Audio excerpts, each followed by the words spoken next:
Hi there. I know we're not in my little red Jeep, but I wanted to share something with you. From time to time, I get invited to support a team that's trying to take an older building and bring it up to code. So I want to show you something that happened on this project. They had a water leak, and so they had to remove drywall that was wet. And when they did, they exposed this shaft. I'll show you what it looks like.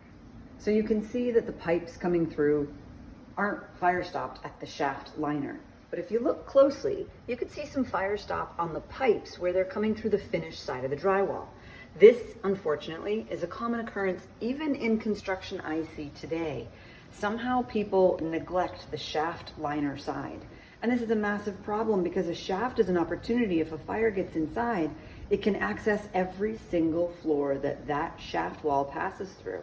So if you're working on a project and you have shaft walls, and you have penetrations through those shaft walls, please make sure that you are checking the fire stop at the shaft liner side and that you have a fire stop detail that allows for the use of a narrow framing member. A lot of the fire stop details that you look at are going to say that they're applicable for a wall that has a minimum 2.5-inch framing member. This clearly is not 2.5 inches. And you may think it's not a big deal.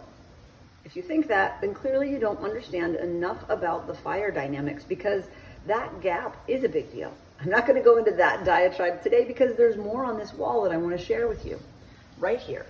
Now, here's where we get into an interesting code conversation. Basically, when this building was built, that's considered a prohibited penetration.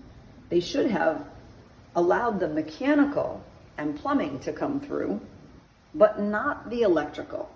Now, depending on the code that you're working with, this may still be true. However, if you're working under some of the newer codes, you'll see a line where it discusses prohibited penetrations in shafts. So if you have an old project and a similar challenge like this, and you've got questions, don't hesitate to reach out to me. If I can get you set on the right path with something as simple as a conversation like this that takes just a few minutes, I'm more than happy to help you.